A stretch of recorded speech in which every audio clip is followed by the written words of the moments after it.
A kid named Bernard Garrett works as a shoeshine boy near the main bank in a small town in Texas. It is 1939, the height of racial discrimination in America. The young man does his work leisurely on purpose to overhear the conversations of the bank's employees and customers. After finishing his work, he writes down in a notebook everything he has learned. One day, when he overhears the conversation of bankers near the window and finds out how they estimate the value of mortgaged real estate, he is noticed by the chauffeur of one of the bank's clients. He's spying on these white people's business And drives the boy away, threatening to tell his father about it. In the evening, his father realizes that his child is endowed with a special intelligence, having investigated the son's notebook, but admits that he is unlikely to get rich because the whites simply will not allow it. 15 years later, having raised enough money, Bernard with his wife and son moves from the conservative state of Texas to the more democratic California. In Los Angeles, they stay with his wife's uncle in a small room for a modest fee. The uncle suggests that Bernard get a job in a factory, but the guy is serious about getting into real estate in Los Angeles, which draws a scoff from the uncle. When Bernard went to tuck his son, the uncle tries to teach his niece a lesson, but she stands proudly for her spouse.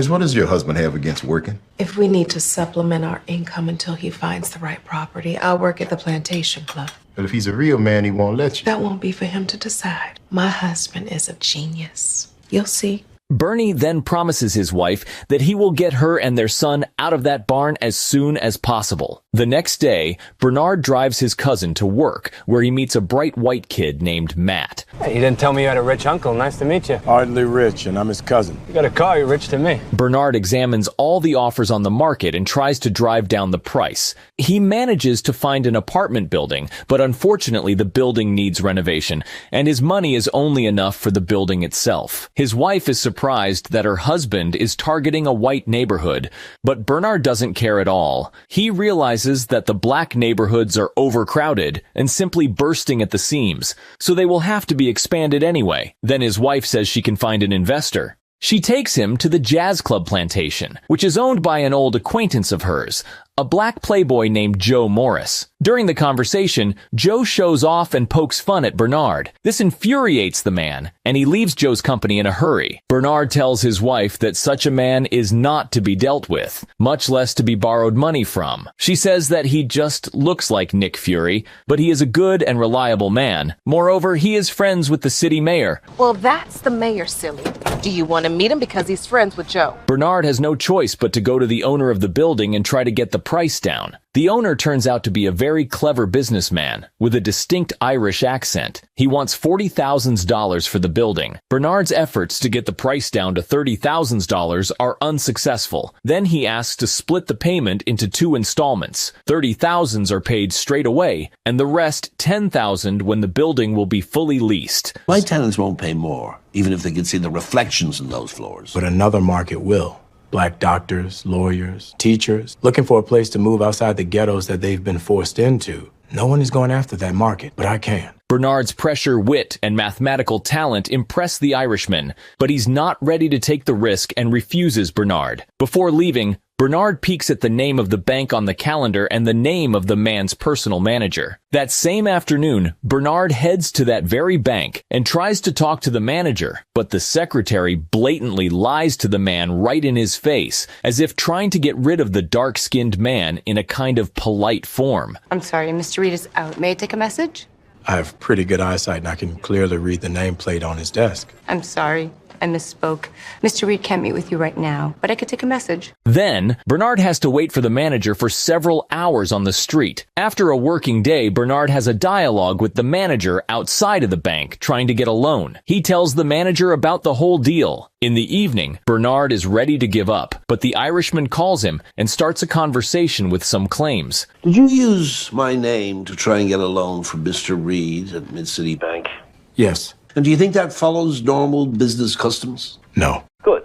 Well, at least we can agree on that. However, he gives Bernard good news. The manager will give him a loan because the Irishman is ready to act as his guarantor. He is impressed by Bernard's drive and realizes that such a determined man can really succeed in business. This moves the man to tears. After the deal is done, Bernard's wife drags him to that very Joe Morris jazz club to celebrate a small victory. At the club, Joe approaches him and in his manner tries to strike up a conversation with Bernard again, starting with a quote-unquote side topic. I'm not f***ing your wife. You go to every table in here to reassure your patrons of that? No, might have to skip some of them. Joe admits that he likes it when black people succeed, and he sees the traits of a successful man in Bernard. Bernard and his cousin are making some minor repairs to the house when suddenly a tenant notices him. What are you doing here? She immediately starts to nag the man, but in the course of the conversation, Bernard admits that he bought the house. Don't you sass me, boy. This is a white building. You can't own this place. His cousin's friend Matt joins them.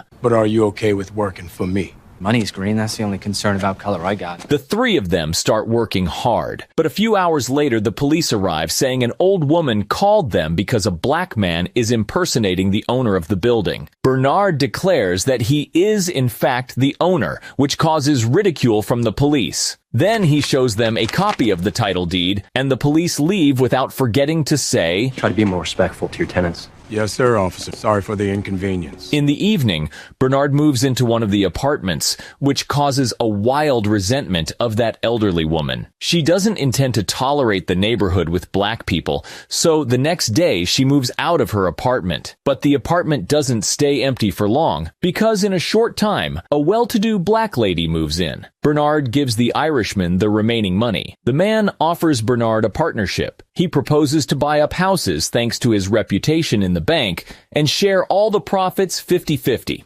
He is Irish, so Americans are reluctant to deal with him. He suggests Bernard to negotiate on the phone, as he has a competent speaking skills, and he is excellent at bargaining, and most importantly, good at calculations. But when they need a face to sign the deal, it'll be the Irishman. Over time, they buy up a huge number of houses throughout the area, and business begins to take off. Bernard buys a pretty decent house for his wife. All the houses are successfully occupied by solvent people, and Bernard's business is booming. But as you know, the ups are often followed by the downs. The death of Bernard's partner marked the beginning of that downhill slide. After the death of the Irishman, his wife is willing to buy out Bernard's interest, as she's not going to run the business with a black man. She offers an amount 4 times below the market value. Bernard says he owns 50% of the houses.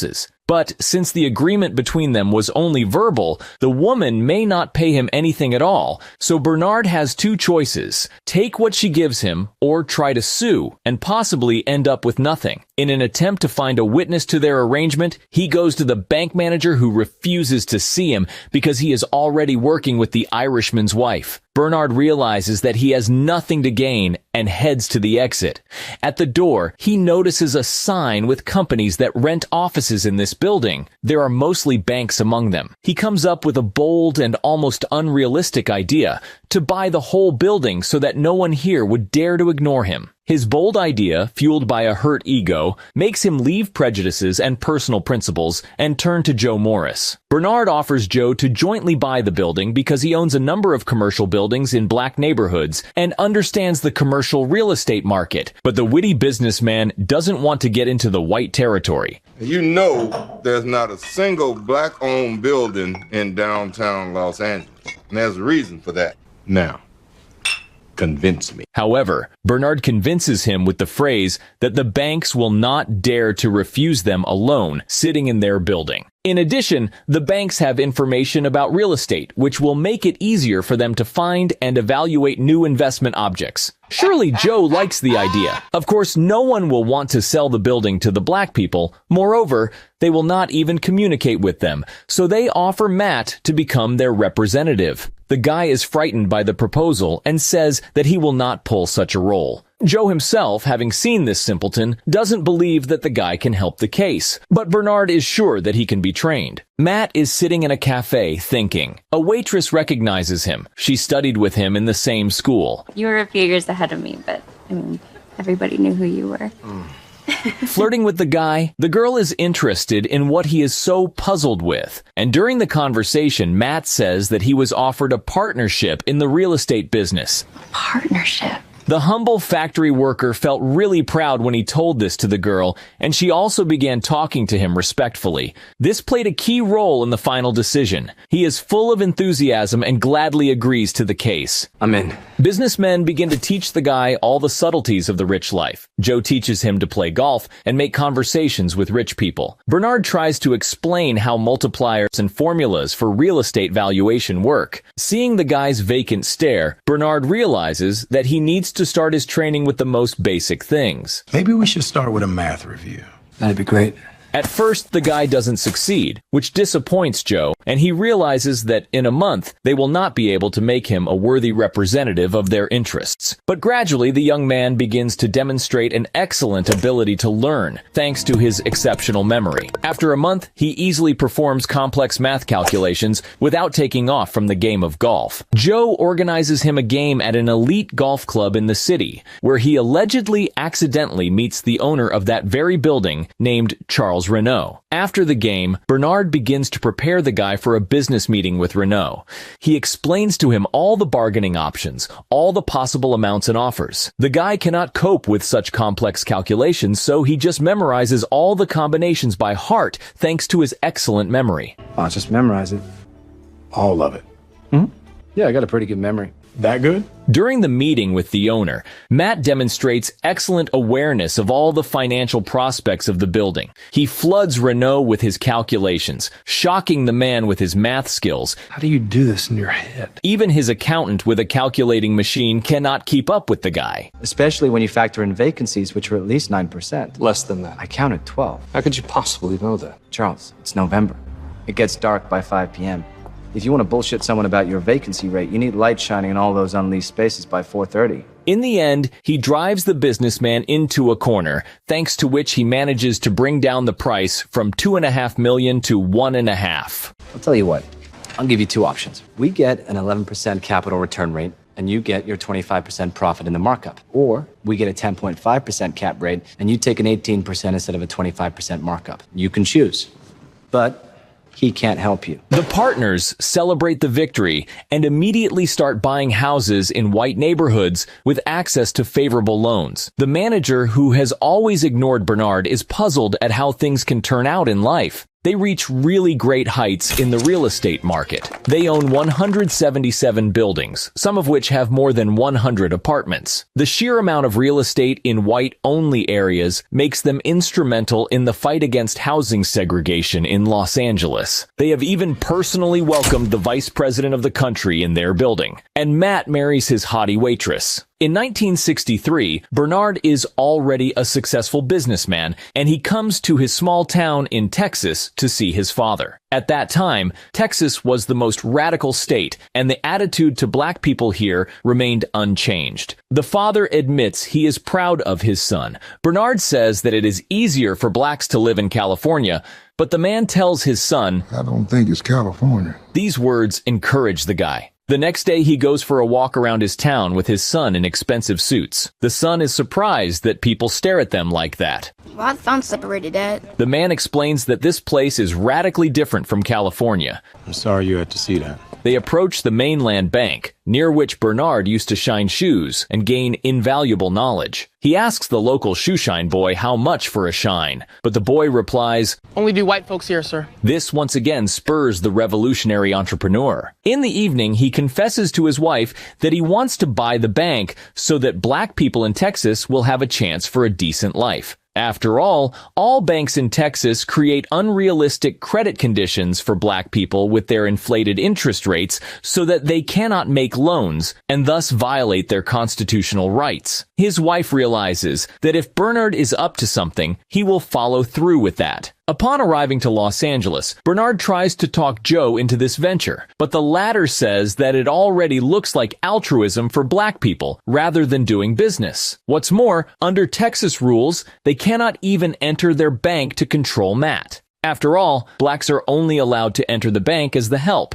But seeing that Bernard will still do what he is up to, with or without him, Joe agrees to this crazy deal. They bring Matt to a meeting with the bank owner, Robert Florence. Joe accompanies Matt under the guise of a chauffeur. The owner of the bank is ready to sell his business for an agreed sum with one condition. His son, Robert Florence Jr., must remain in the bank as a credit expert, and the owner retains 20% of the shares. Everyone is ready for the deal, but the owner's disgruntled offspring asks uncomfortable questions, such as why Matt's partners are not present at the deal. Who are Bernard, Garrett, and Joseph Morris? My financial partners in Los Angeles. Why aren't they here? Honestly, because they're too rich to bother. That's why they have me. But despite this, the deal goes well, and the trio successfully acquires the bank. Bernard immediately goes to the black preachers and informs them that he and his partners have purchased the mainland bank to change the bank's policy regarding loans to black people. He needs their help to identify responsible potential borrowers in their congregations. Also, everyone must maintain confidentiality. Bernard makes dozens of business and home loans to black people. Thanks to your loan, we bought 2 new pieces of equipment, doubled our revenue in 3 months. But Florence Jr., who had hoped to inherit the director's chair from his father, is pestering Matt for a large number of new loans. He wants to know on what basis and principle Matt is approving loans to these people. Then Florence Jr. starts spying on his director. He finds out that the new loans were given to black people and notices how Matt secretly meets Bernard and reports to him on his progress. In the evening, Matt is nagged by his wife. She is not happy that they have moved to this hole, and also he doesn't own the bank himself, as the guy originally outlined to her, but is just a representative for black partners. We're making $25,000 a year. We bought this house with 1 month's salary. When you started with them, you said they were going to make you a partner. Yeah, and A partner isn't on a salary. A partner's an owner. He promises that the next bank they buy will be completely under his control. They just have to wait a little bit. You're buying another one. we're thinking about it, yeah. Oh, that would be something. The next day, Florence tracks down the businessman's meeting place. He breaks into Bernard's house and threatens to tell the residents who really owns the bank and to whom the loans are given. All the whites will run to close their deposits, and the bank will just collapse. Then you'd own 20% of a failed bank instead of a booming one. So we're in this together. Not quite. See, my father didn't know he was selling his bank to 2 Negroes, so that's fraud. Both our names were on that bank contract you signed. You even asked about us. Bernard says that Florence Sr. knew who they really are. Then Florence pulls out a notice from the comptroller of the currency that their yearly inspection has been moved up 2 quarters early because of an anonymous tip. When Florence leaves, Matt, egged on by his wife, suggests that the partners buy another bank, a small one, to move all the black people's loans to that bank. He has already found a bank and thought through all the deals. Okay, the Bank of Marlin is small. You can purchase it outright for $274,000. The guy explains to the men that this is a good solution, but the prudent Bernard doesn't like such a fuss. He realizes that they will not cope with the management of one more bank. Matt demands to entrust the bank completely under his management. It's $274,000 of Joe's and my money. We should at least have the final say, right? If I can't become my own man here, then I think I need to resign and go back to LA. Is this you blackmailing us? No, you guys have taught me so much. I just want to be more like you. An owner. In the end, Matt manages to get the management of the new bank by means of pressure. Bernard's spouse works as a janitor at the new bank to look after Matt. Wish they'd just trust me, then you wouldn't have to. Do you resent me being here? A little. Do you resent me for wanting to run my own bank?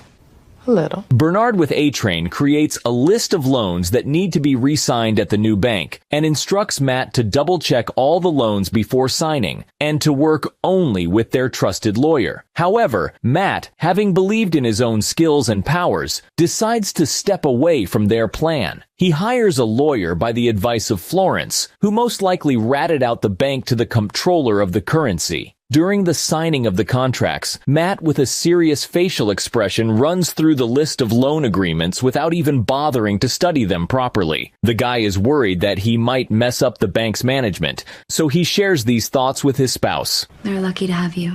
No, I'm the lucky one. I'm learning from people a lot smarter than I am. And they're not smarter than you. I mean, they can't be. They're my friends. Florence calls him and tells that white customers are coming to Mainland Bank and withdrawing all their money because someone told them that the bank gives loans to black people. On top of that, the examiner of the comptroller of the currency starts his inspection in the new bank on the anonymous tip. Federal bank examiner just left my office.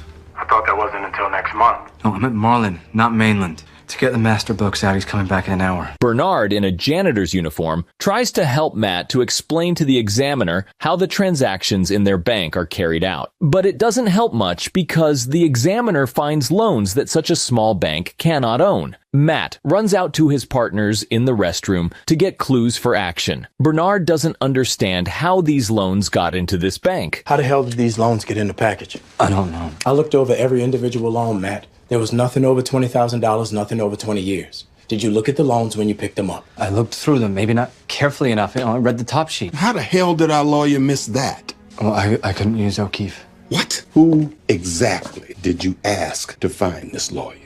Florence. Florence! They understand perfectly well that Florence set it up on purpose and are surprised that Matt doesn't realize it himself. After the check, the partners decide to sell the small bank in order to save the Mainland Bank. But Matt isn't ready to give up the bank, where he is finally in charge of the whole process. I'm not going to lose Marlin. There's got to be something I can do. Matt keeps screwing up. The guy buys the loans back on behalf of the Mainland Bank. Joe is informed about that by their trusted banker who they have worked with for years in L.A. Who the hell would pay face value for those piece of shit loans? Mainland Bank in Willis, Texas. Son of a... Together with Bernard, they rush to Mainland in order to stop Matt. But no sooner do they explain to Matt how badly he screwed up than the deputy comptroller of the currency bursts into the bank and announced that their banking license has been revoked for suspicious transactions, and the bank is being placed in FDIC receivership. At the exit of the bank, they are caught and arrested by the FBI, not without Bernard's resistance. In Washington, before a public hearing in the Senate, a lawyer says that they want to use their case to tweak the laws regarding banking. So what does that have to do with me? You want the stated or the unstated version?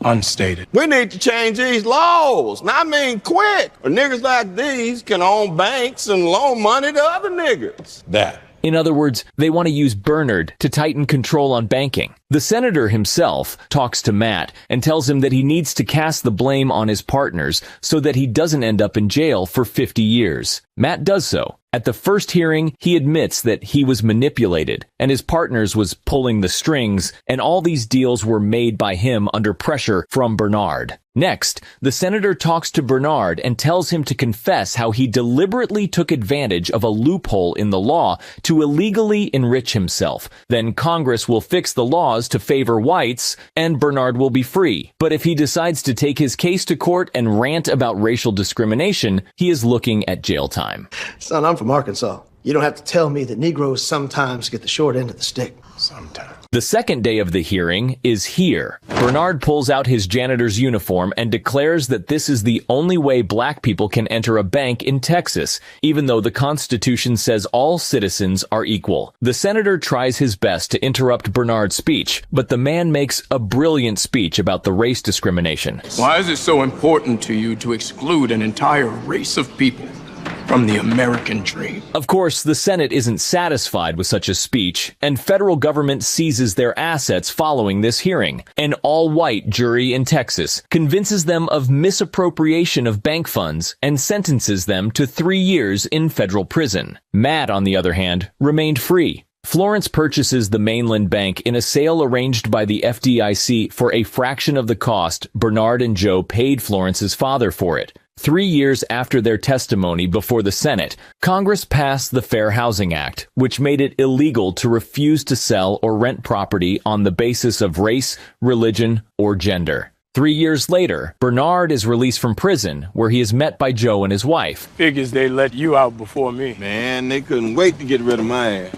The men are overjoyed that they got off easy, but Bernard's wife doesn't understand what they're so happy about, since they are bankrupt now. And then Bernard admits that before the first hearing, Matt called him and admitted that the senator pressured him and he would have to testify against Bernard. Bernard then asked him for one favor, to sell some of their assets and buy him and Joe 2 mansions in the Bahamas. This was successfully accomplished by Matt. Friends moved to the Bahamas in their luxurious mansions. This movie is based on a true story. I hope you enjoyed it, and I'll be extremely happy if you subscribe to my channel.